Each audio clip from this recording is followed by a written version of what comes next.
Ready for the jury? Okay.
All right, Mr. Whigham, can you hear me okay?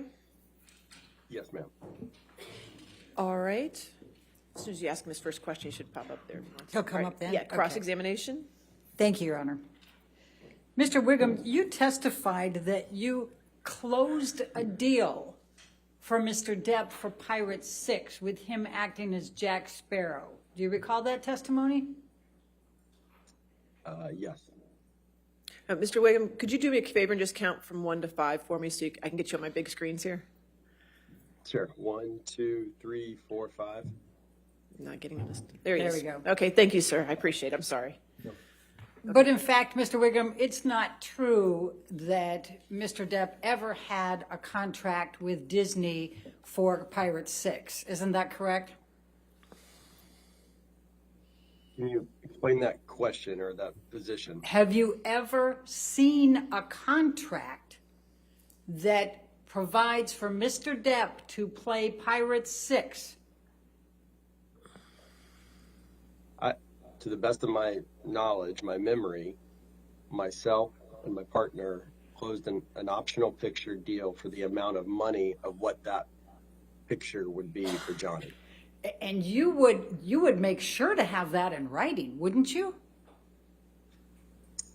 You know, that would normally go through legal counsel in terms of the codification of it.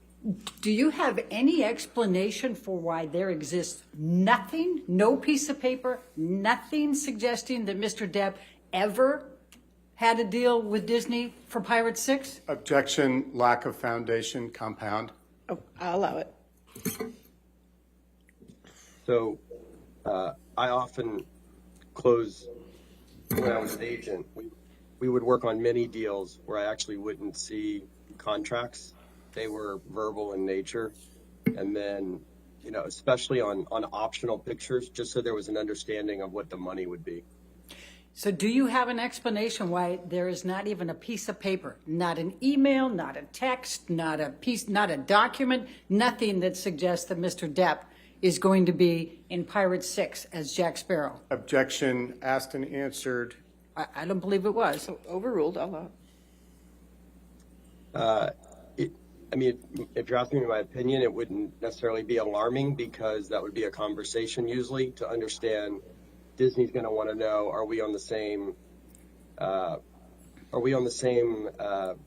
Page about what the money's going to be?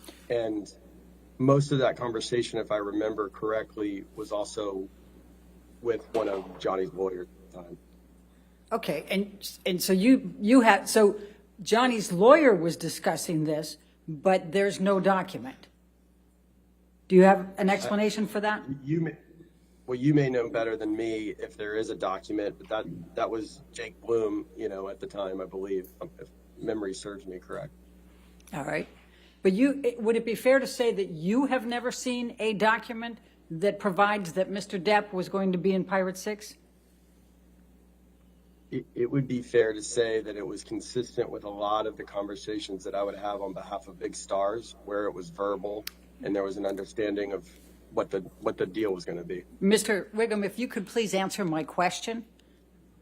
Objection, harassment. He did answer the question. I'll allow you. Want to ask your question? Go ahead. Thank you. Sure. Judy, Can you repeat the question? Sorry. Judy, can you read that back? Thank you. Sorry.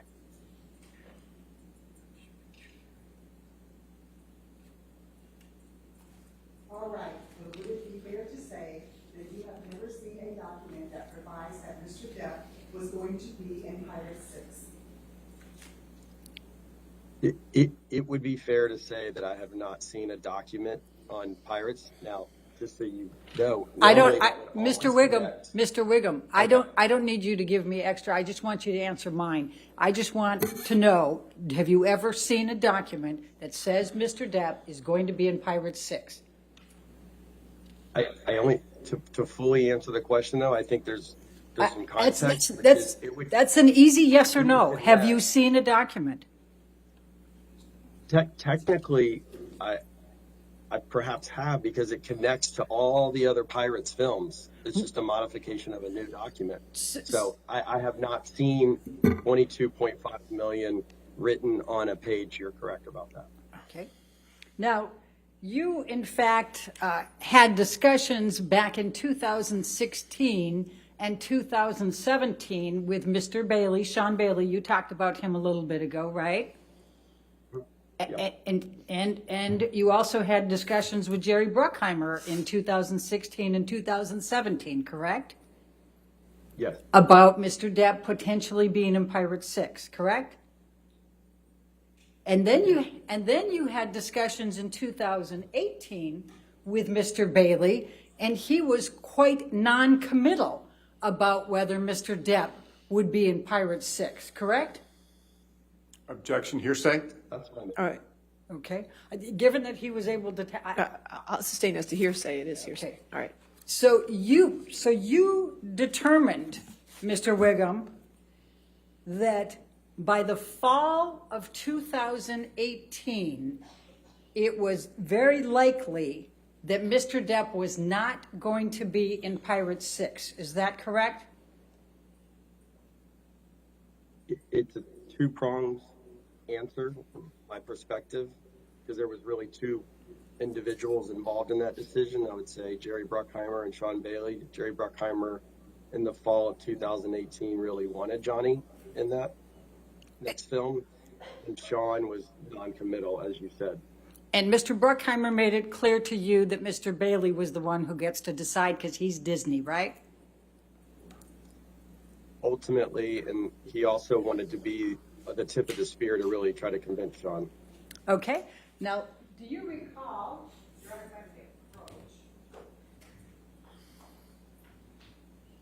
Thank you. Thank you. Do you recall having your deposition taken on January 20, 2021? Okay. Yes, ma'am, with you. Okay. Can you pull that up, Michelle, please? Thank you. I'm going to ask you to turn to page 44. And Mr. Whigham, you were under oath at the time of this deposition, correct? Correct? Yes. Yes, ma'am. Line 10. This is page 44, line 10. The question, do you recall approximately when in 2018 you inferred from your discussion with Mr. Bailey that the likelihood of Mr. Depp being in Pirate 6 was not high or was going away? And your answer at that time was, if memory serves me, the latter part of 2018 maybe. Question, when you say latter, is that any time from August to December, or what are you thinking? Answer, I would say fall, maybe, October, November, December, in that area. Do you recall giving that testimony under oath at that time? I do, now that I see it, yes. Okay.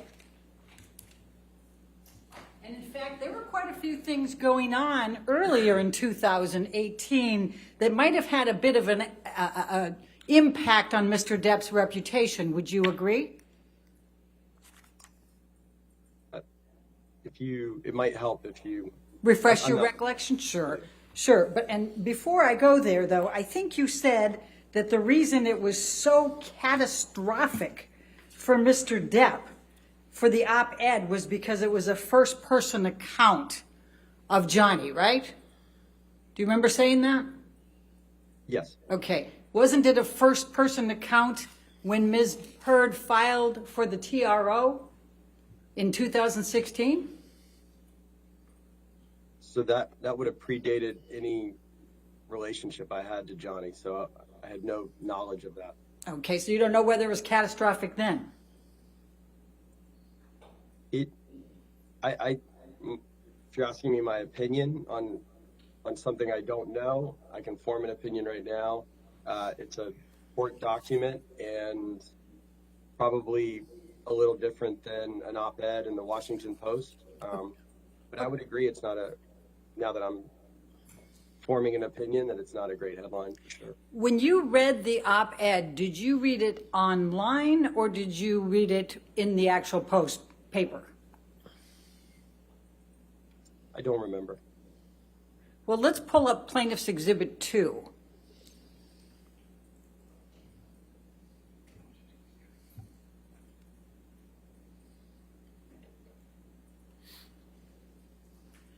Does this refresh your recollection?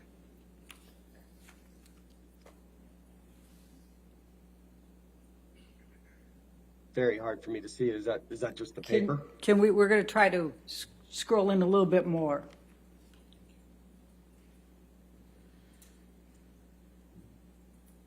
Again, just you can help me. Is that the paper? Is Yes. that the article? Yes, that's the Washington Post.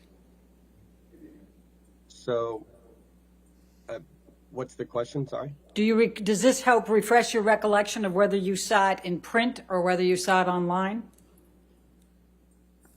It does not, but I'll tell you that I did not typically pick up the Washington Post, Okay, and so while we're sitting, if you can, just for a second, you're saying that then 2 years ago I became, oops, I better not do that. Let's clear that one.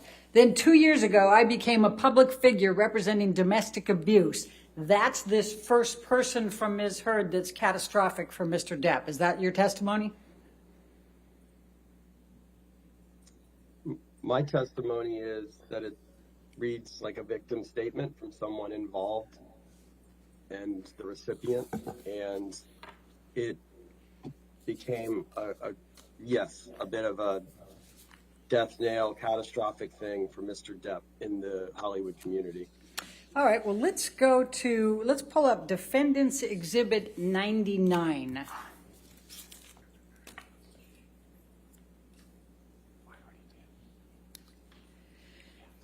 Now, there was, in fact, an article published in the Sun newspaper by Dan Wooten, the editor-in-chief, on April 27, 2018. Do you recall that?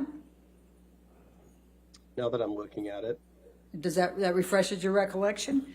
And in fact, Yes. this article calls Mr. Depp a wife beater, does it not? Objection, hearsay.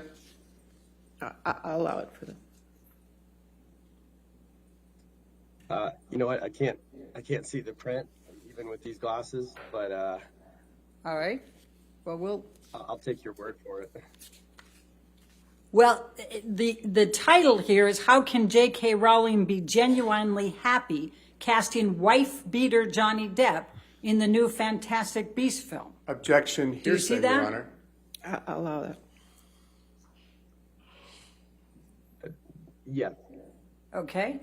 Your Honor, I'd like to move the admission of this exhibit. I think at this point, it's not offered to prove the truth of the matter asserted, but it's going to offer, he's testified to comparisons of other articles. He's testifying to the impact of the op-ed. I think it's, in fairness, we should be able to put this in and be able to make the comparisons. It's clearly hearsay, Your Honor. Okay, I'll sustain the It's objection. not offered to prove the truth of the matter asserted, Your I'll Honor. sustain the objection. Okay. Well, let's go to the third page. No, let's go to the fourth page. So it has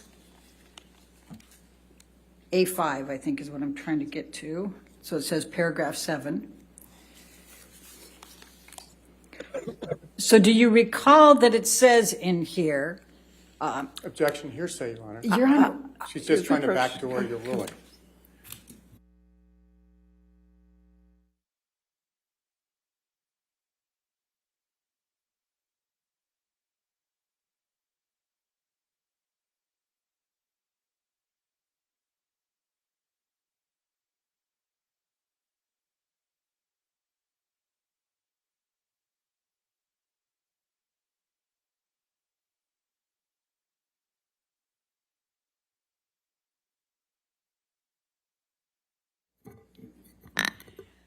Mr. Whigham,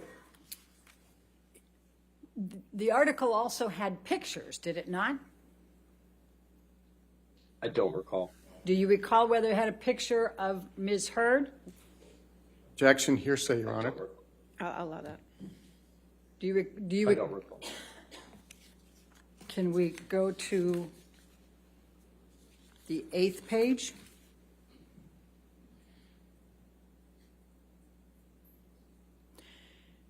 I'm showing you the picture right now. Does that refresh your recollection? Your Honor, hearsay, lack of foundation. Yeah, I'll allow it. It doesn't speak to my impression of when I read it or how I read it, but I see the photo. Yes, ma'am. All right, and in fact, it shows bruises on it, doesn't it? On Ms. Heard's face? Objection, lack of foundation. Overruled. That would be what I see, yes. Okay. Now, Mr. Depp filed a lawsuit against the Sun newspaper and against Dan Wooten for this article, correct? I believe so. June 13, 2018. Let's pull up 1599, defendants 1599.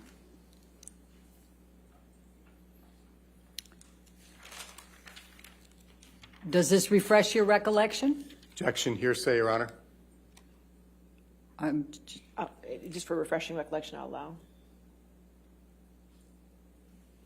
allow. Just so I understand the question, you're asking, does it refresh a memory that Johnny filed suit against the Sun? Yes, and Dan Wooten. On June 13, 2018. Sure. Okay. Now that I'm looking at it, yes. All right. And he did so in the UK, in the High Court of Justice, correct? I believe so. You would know better than I. Okay. And if we can just turn to page 9. And do you recall that Mr. Depp alleged that that article had caused him serious harm to his personal and professional reputation? Objection, hearsay, calls for speculation. I'll allow the question. Thank you. No, I don't recall. I'm going to ask you to take a look at paragraph 11. And let me see if I I can need get new glasses. Okay. Sorry.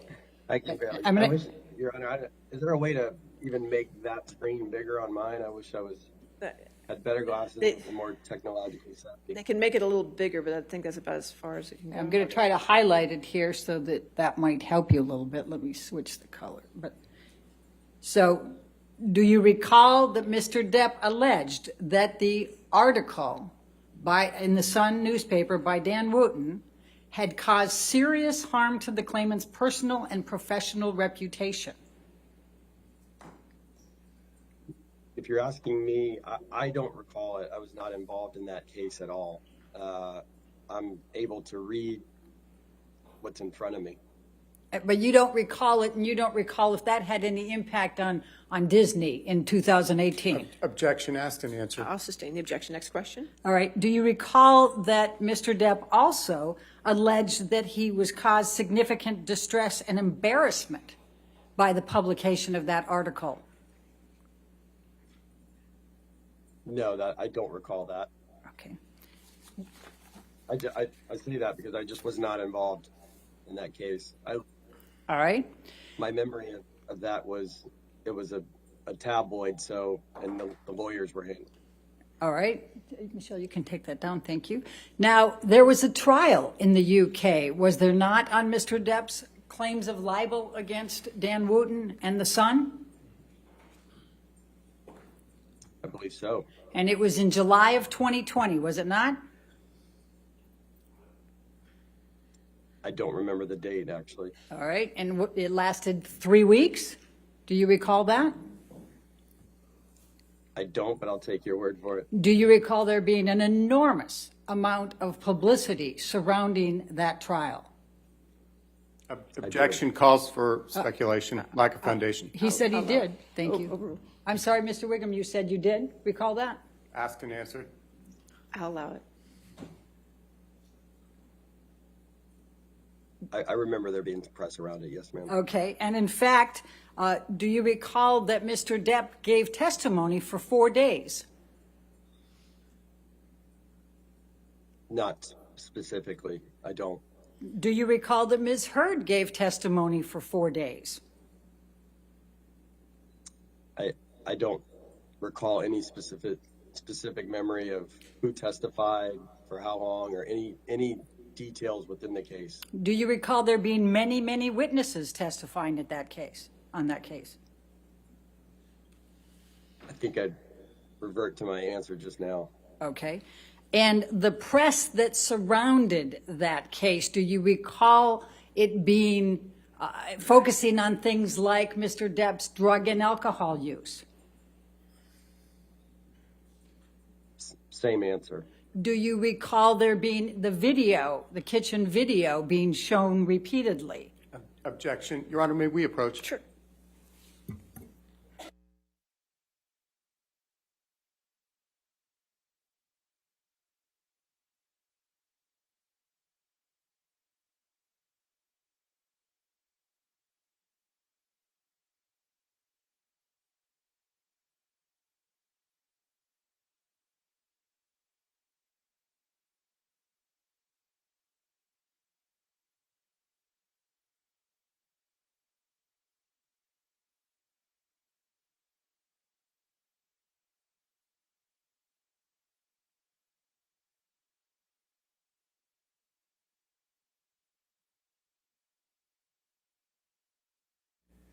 I think my last question was, do you recall there being a lot of publicity surrounding Mr. Depp's alcohol and drug use?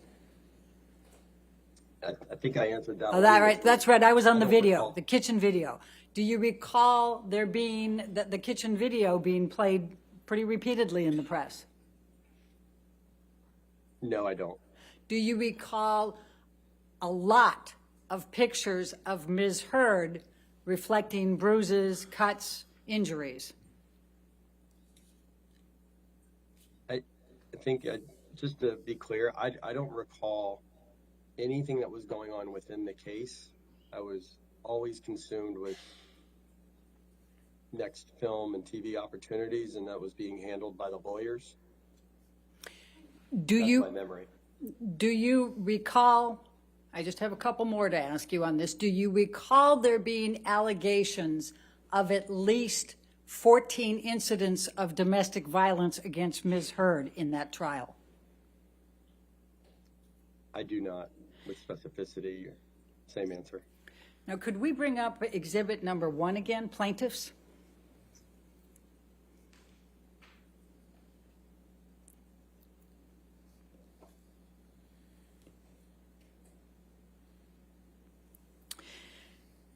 Now, Mr. Whigham, do you know who wrote Amber Heard, I spoke up against sexual violence and faced our culture's wrath, this has to change?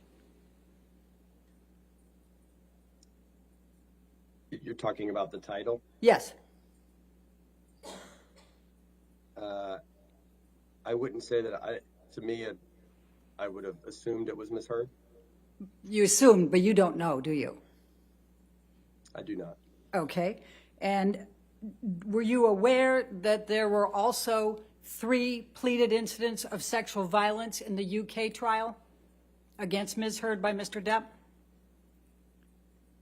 No, ma'am. Okay.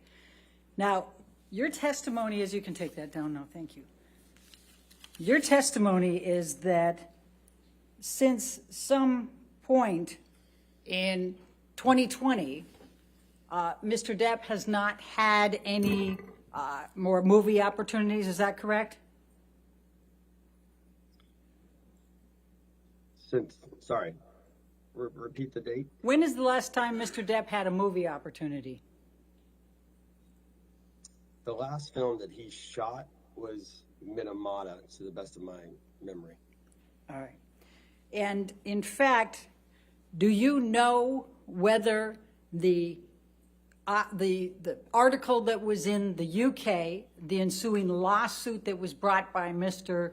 Depp, and the ensuing trial and all the publicity, do you know whether that had any impact on Mr. Depp's career? Objection compound. All right, I'll sustain the objection. Do you know whether the collection of all of those items I just listed had an impact on Mr. Depp's career? Remind me of the dates that you're asking about. So the answer, I take it, is no, you don't know, correct? I'm just trying to make sure I give you a correct answer so I understand the question. You referenced after 2020. Okay, Is that what you're saying? the article was April of 2018. The lawsuit was June of 2018. The trial was July of 2020. What opportunities has Mr. Depp had since July 2020?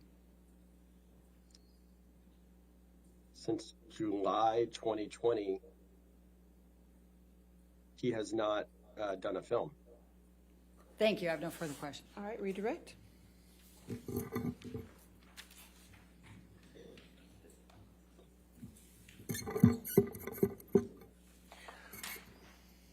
Good afternoon again, Mr. Whigham. Do you recall Ms. Bredehoft asked you questions about whether you ever actually saw a document containing the $22.5 million deal for Mr. Depp for Pirate 6? Do you recall that? I do. And do you recall when you were trying to answer her question, you said you needed a little more context? Do you recall that? Yes. And would you please now provide the jury that context so they can have a fuller understanding of what your testimony is? So often on a franchise movie, when you're dealing with big stars and you're talking about future optional pictures, you engage at the high level, meaning the president or the top of the studio, to get an understanding of what that deal is going to be. They then get papered, typically, when I say papered, amended, because it's based on the same contract, usually, that's been in existence. And it would get, sometimes we don't see paperwork or get paperwork until the film is happening. And Mr. Whigham, on a similar line, Ms. Bredehoft asked you some questions about whether after this deal was done, it was starting to trend badly with respect to Disney and not so, and still well with respect to Mr. Bruckheimer in the fall of 2018. Do you remember that testimony? I do. When was it that Disney made the final decision as to whether Mr. Depp would be in Pirate 6? All right, I'll sustain the objection. I'll sustain the objection. Next question. Mr. Whigham, it may have been trending badly as of that time, but Disney had not gone in the other direction, correct? No. So the Overruled, email I'll you allow showed me it. earlier, You may continue. the email you showed me earlier was 2 days after the op-ed, and I was saying that Disney had never said that Johnny would not be in the film as of that date. Overruled. Right. And my testimony is the exact same as the deposition, which is it was trending badly in the late fall on behalf of Disney, but Jerry Bruckheimer and I were lobbying to make it happen. And so we had hope. And it became clear to me in early 2019 that it was over. Thank you very much, Mr. Whigham. No further questions. All right, thank you. Is this witness subject to recall? Yes, Your Honor. All right, Mr. Whigham, since you're subject to recall, you're still subject to the rule on witnesses, so you cannot discuss your testimony with anybody and you cannot watch any of the trial, okay, sir? Okay. All right, but you're free for today. Thank you. All right. Thank you. Thank you. All right, your next witness? Your Honor, before we call the next witness, may we approach briefly for a Okay, moment? sure.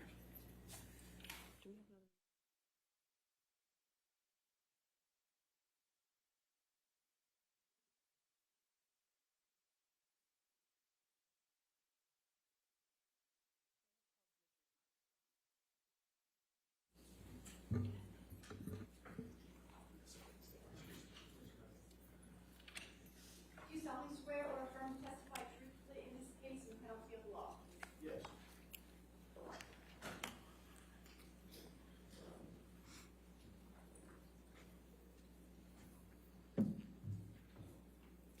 Good, how are you doing, sir?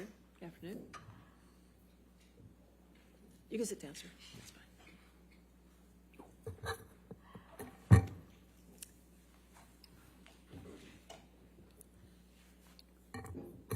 Good afternoon, Mr. Marks. Good afternoon. Would you please state your full name for the record? Richard Edward Marks. And Mr. Marks, where do you live? I live in Hollywood. Would you tell us a little bit about your educational background, sir? I'm a product of the public school system in Los Angeles, and I went to UCLA undergraduate, and I'm a graduate of the UCLA School of Law. When did you graduate from UCLA School of Law? I graduated in 1973, and I've been an officer of the courts since then, almost 50 years. Where do you work? I work at my own law firm, Richard Marks and Associates. What is Richard Marks and Associates?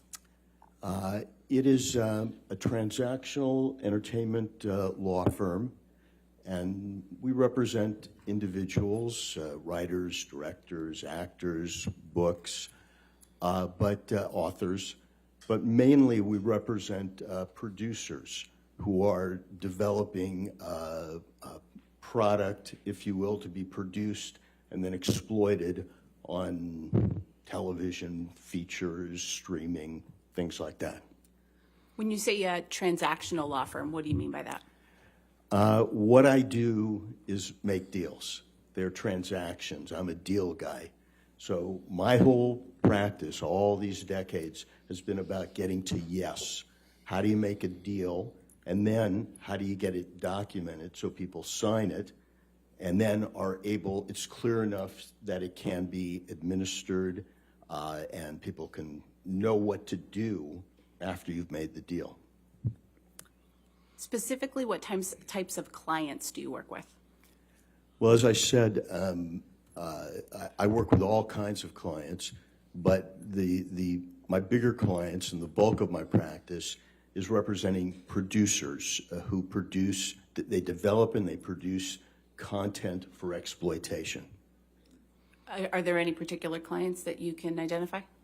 Yeah, I've been working for a long time with ITV, which is a huge British company with worldwide reach in entertainment. They produce The Voice, Love Island, and right now I've done all the development legal work on a miniseries that's about to shoot in France and England, starring Michael Douglas as Benjamin Franklin. It's based on a novel that we optioned, I helped them option years ago. Then scripts were written for the 8 hours.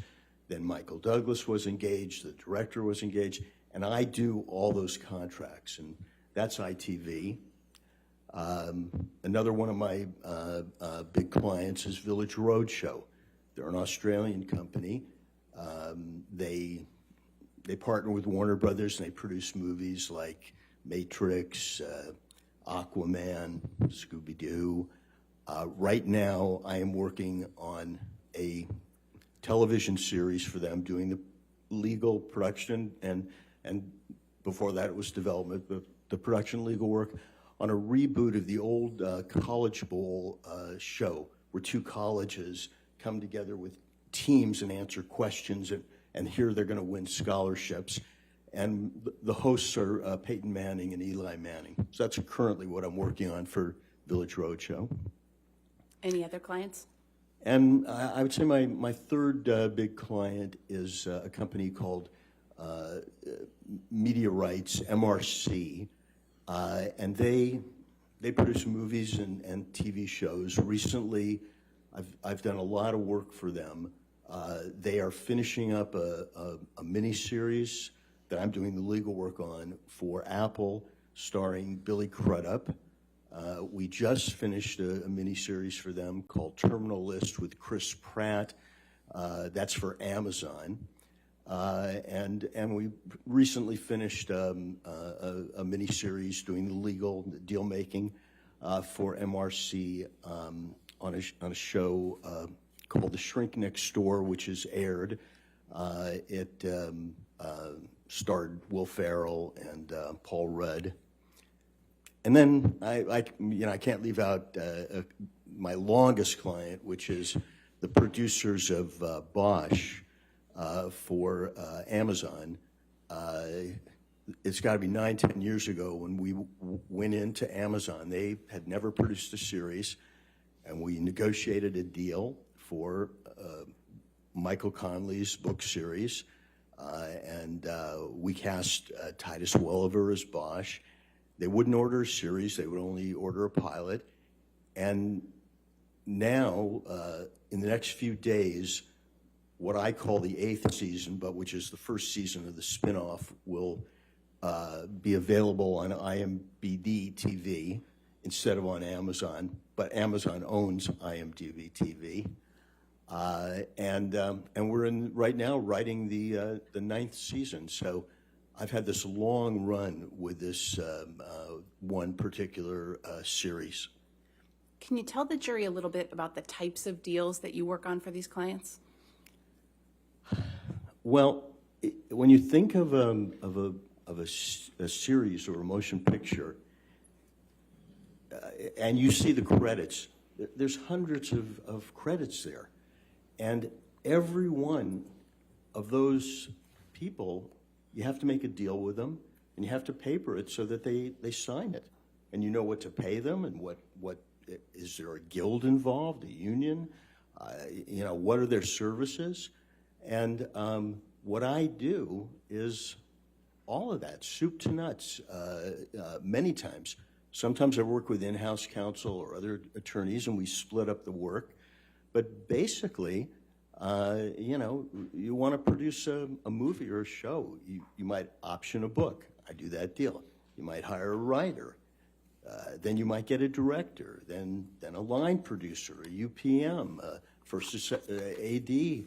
Then you start hiring your cast. Then you start making location deals.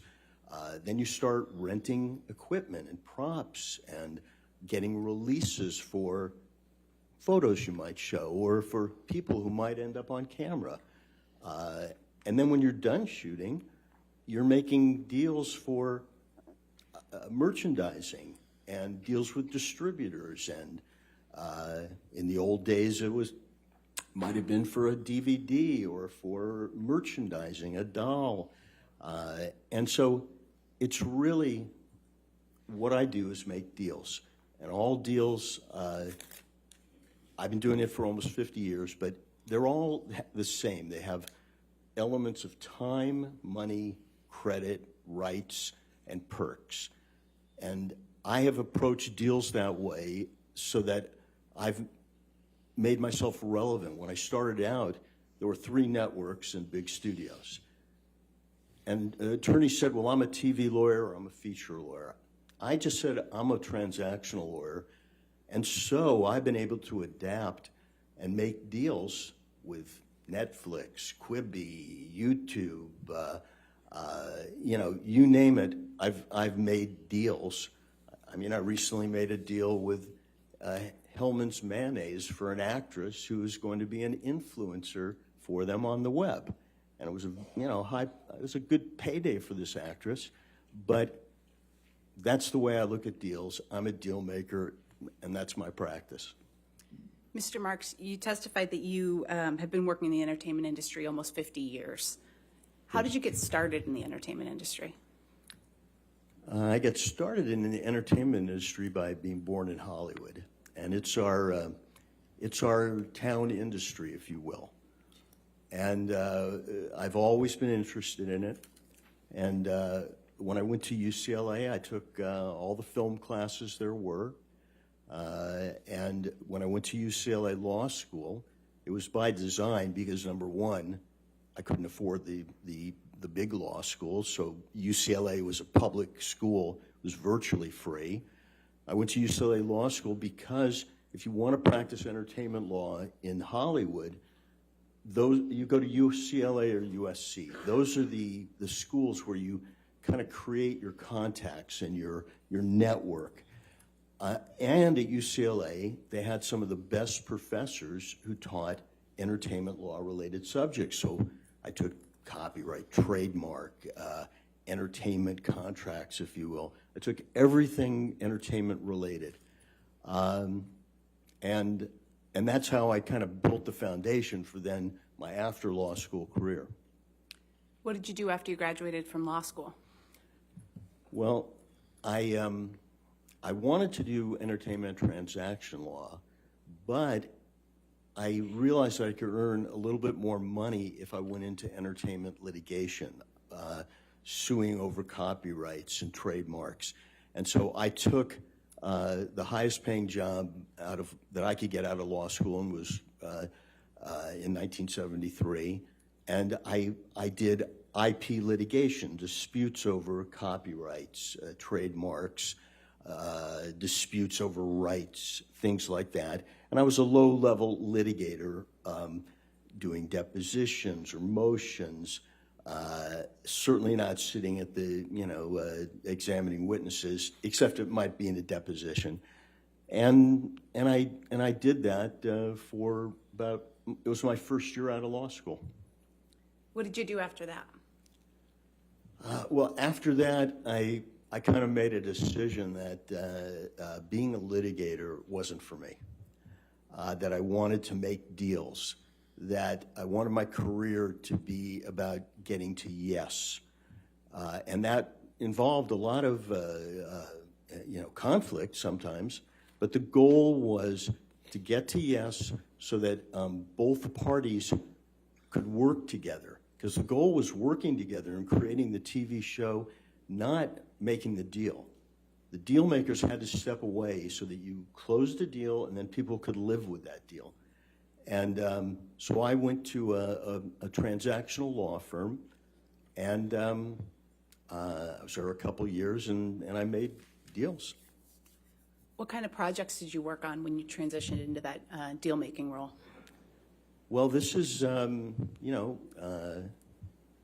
mid-1970s, and this law firm was hot, if you will. And some of my classmates were there. That's how I got the job. I had to take a cut in pay to go there. I'll never forget, I'm the second chair attorney in a big conference room at Fox, and we're trying to close a deal for our young client, George Lucas, to make a film called Star Wars, a Western space movie. And Fox would not give us the budget or the salary he wanted. And this is the God's honest truth. We said, okay, give us the merchandising. And famously, they gave us the merchandising because they didn't think there was value there. And that's how much our business has changed. While I was at my first transactional firm, we also worked for a client. His name is Sylvester Stallone. His claim to fame is that he was a character actor, but he had written a script that all the major stars wanted to play. They wanted to play the role Rocky. And he said, I will not sell this script unless I play Rocky. And no one was happy about that. And the deal we made was he got to play the role, but it was a very low budget, and he hardly had a dressing room. He hardly had any perks. He wasn't happy about it, but we were able to make up for that in the deals for Rocky 2, 3. And that's the type of deals. It was, at that entertainment transactional firm, we weren't representing major companies, if you will. We were representing artists, writers, directors, talent, like individuals. We weren't representing the companies I do now, like ITV or Village Roadshow. How long were you at that law firm? I was at that firm for a couple years. What did you do after that? After that, I made a decision that I wanted to go in-house where the full-time business was making product, and it was very tied to production, and I wanted to move away from law firms at that moment. And my first in-house job was for the Ziegler Discount Agency, which was one of the premier literary agencies in town. We represented writers and books and estates of books. And at that time, in late 70s, early 80s, if you wanted to hire a writer or a book, or option a book, there were three places you went. You went to Swifty, which he's kind of famous, Swifty Lazar's Oscar parties, or you went to Swanee, H.L. Swanson, or you went to Ziggy, and I worked for Ziggy. Did you work for any other companies in an in-house capacity as a deal maker? Oh yeah. With Ziggy, we made deals for the book The Princess Bride. We did a lot of. We worked for William Goldman, who that was his book and his screenplay, and it was a fabulous experience. But that firm was bought by ICM, a much bigger agency, and then I moved to Paramount. That's where I next went, and at Paramount, I was the attorney on the series Cheers and the series Family Ties, which was the break for the young son, Michael J. Fox. And then I did something, because I have never said I'm just a TV lawyer. I'm a deal maker. I get to yes. And it's sort of unheard of, but I moved from network television doing the deals for Cheers and Family Ties. I moved to features at Paramount because you could earn a little more money in features. And I was married, and I had a child. And in features, I was assigned to do the development and production work for a producer, who's in this case Jerry Bruckheimer, and I also served. They had an overall deal with Eddie Murphy, so I did the legal work on his films like Beverly Hills Cop, Coming to America, things like that. And I was at Paramount about 4 years. Where'd you go after Paramount? After Paramount, I got this opportunity to head up business and legal affairs in the feature division for Jerry Weintraub's studio. Jerry was famous at the time for Karate Kid and Ocean's 11, and he represented, Elvis and Frank Sinatra in music, and John Denver. But this was his motion picture company, and I was in features, and we made a film called Troop Beverly Hills, which is starring Shelley Long. We made another film, The Big Blue. We acquired a film library. He was positioning himself to be a major company until he went bankrupt. and that was one of his only failures. Where'd you go after that? After Jerry Weintraub, I went to Disney, and I filled in for a year for the head of legal and features, who was on maternity leave and taking a family leave. And so I headed up legal on films like Dick Tracy, Madonna was in that, Rocketeer, another live action film. But what I really remember about my time at Disney is they were revamping the animation department, and they wanted to make a different kind of Disney animated film. And part of it, in the old days, Disney animated films, the voices weren't advertised. They weren't the stars of the movie. Disney was the star, or Dumbo was the star, but the voices were hardly known. And we broke that mold, and it was the first deal where we paid real money to someone to do a voice. Was a deal I made with Robin Williams to voice Aladdin. And it changed the whole history of Disney and feature animation. I worked on Beauty and the Beast, and it was a tremendous experience to be involved with them. After you worked at Disney, did you continue to fill in-house deal-making roles? Yeah, I continued my in-house road, even in the world that I could see was consolidating, and it was going to be more and more difficult to stay in-house.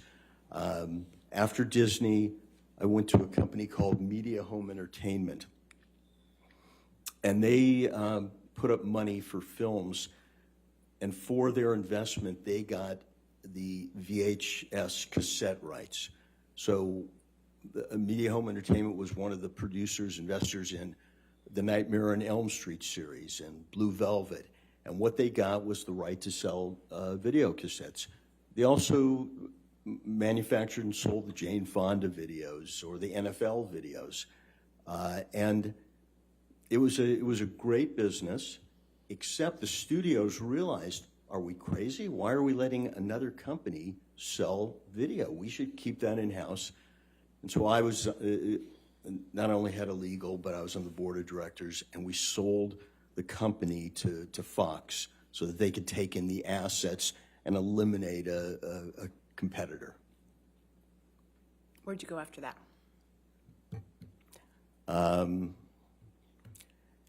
After Media Home Entertainment, I went to a company called Kushner Lock. It was it was at a time in the business there were hundreds of independent producing companies because the networks couldn't produce for themselves. There were laws preventing it. And Kushner Lock, we produced Pinocchio with Jonathan Taylor Thomas. We produced a small movie called Freeway. It was Reese Witherspoon's one of her first roles. And it was, I was there for 8 years. It was a good long run until they, as all those independent companies ultimately did, not all, most, they went bankrupt after 8 years. What did you do after that? Now, you can see I'm still chasing the in-house world. I went to a company, Nelvana. They were a Canadian animation company, but they had this big office in LA. I headed up business and legal. We manufactured, produced animated television series like Care Bears and merchandising also. Babar, Big Bear, Little Bear, all sorts of animated subjects and merchandising deals and cartoons, if you will. And then that Canadian company closed the LA office and moved back to Canada. I didn't want to move back to Canada. And so my last in-house situation, I went to Universal Network Television, and I did business and legal affairs on Just Shoot Me, television series, a series starring Josh Brolin called Mr. Sterling, was kind of patterned on Mr. Smith Goes to Washington. And at the same time I was at Universal Network Television, I consulted with Nickelodeon Features, and I helped them sort of build out their feature products. They were on the Paramount lot. I had been at Paramount for a long time, and we worked on films such as SpongeBob, the animated film. And then when that consulting ended and NBC came in and bought Universal, that, you know, ended my job at Universal, and I made the decision I would go back and be a lawyer at a law firm. What types of work were you doing when you went back to the law firms? When I went back to the law firm, I did a lot of, you know, I worked on their clients, and I helped a financier, Robert Sillerman, in effect buy the American Idol brand. I worked with Barry Gordy's company, trying to turn some of his world into theatrical plays. I worked with the Nat King Cole estate, trying to do things. So it was a lot of reality. I remember I worked with J. Walter Thompson, and they were, in effect, creating advertising opportunity branding. And then the one that sticks to my mind is I helped, you know, George Foreman market things so that he made a deal to be the face of a thing called the George Foreman Grill, and it was a good practice. Mr. Marks, you testified that you now are at a law firm called Richard Marks and Associates. When did you start that firm? Well, after the firm I just told you about was called Greenberg Traurig. It's a large international firm. I moved to a firm called The Point Media in 2006, and I was there for 14 years, doing much the same work that I do now. And then in 2020, right at the start of the pandemic, I went out on my own and formed Richard Marks and Associates. Over the course of your career, what, if any, changes have you observed in the deal-making space in the entertainment industry? Well, before I got involved in the business, most deals for writers were how much money per week and how many weeks. When I got into the business, it was already more complicated. But through my decades, all that's happened is gotten more and more complicated. Still the essential elements of time, money, credit, perks, money, whatever. But it's gotten more complicated. You had to deal with merchandising. You had to deal with sequels. You had to deal with all sorts of derivative works, video games, you name it, you know, publicity, promotion. It all expanded so that making a deal that might have been, you know, simple 30 years before now was a major production. And, you know, lawyers became integral. You couldn't do a deal without someone who was going to dive into the boilerplate and make sure that it was right. Your Honor, I'm about to switch gears a little bit. I don't know if you would like to break now for lunch. That's fine. If you could approach us for a moment, just to make sure.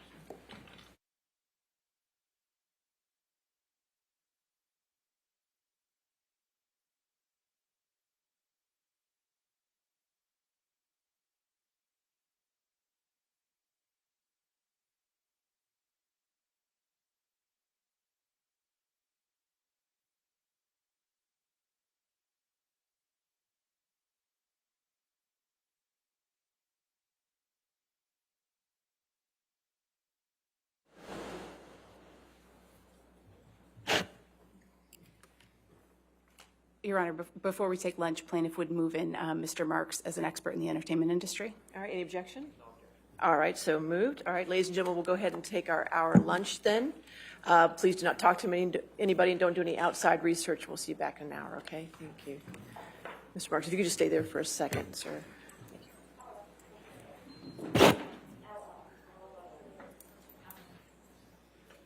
Stay there for a second. Just stay right there.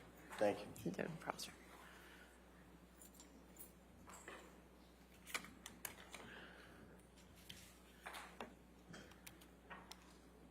All right. Sir, since you're in the middle of your testimony, you cannot talk to anybody about your testimony at this time, including any lawyers or Mr. Depp, okay, sir?